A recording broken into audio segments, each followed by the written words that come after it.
सुमित बिहार के एक छोटे से गांव में रहता था जो सिवान से कुछ 20 किलोमीटर दूर था।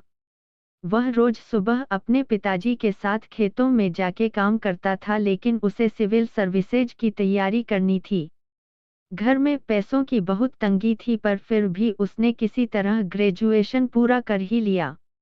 एक दिन उसने अपनी इच्छा अपनी माँ को बताई, जो कि एक सामान्य गृहिणी थी। सुमित की बात सुनकर उसकी माँ बहुत भावुक हो गई और उन्होंने सोचा कि अपने होनहार बेटे के लिए वो जरूर कुछ उपाय निकालेंगी। जब उस दिन सुमित के पिताजी घर आए तो उसकी माँ ने उनसे इस बारे में बात की। पिताजी ने कहा कि बरसात और कीड़ों के कारण पिछले साल फसलों को बहुत नुकसान पहुंचा। उन्होंने अपनी पत्नी को समझाने की कोशिश की कि ऐसे हालातों में पढ़ाई पर खर्च करना बिल्कुल भी संभव नहीं है।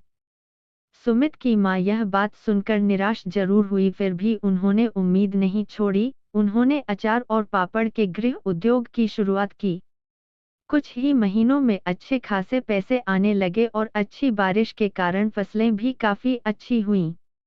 अब सुमित के घर की आर्थिक स्थिति थोड़ी बेहतर होने लगी।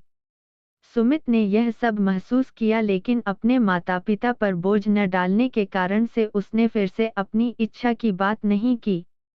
एक दिन जब वह सुबह उठा तो उसने देखा कि डाकिया चिट्ठी छोड़ कर गया है।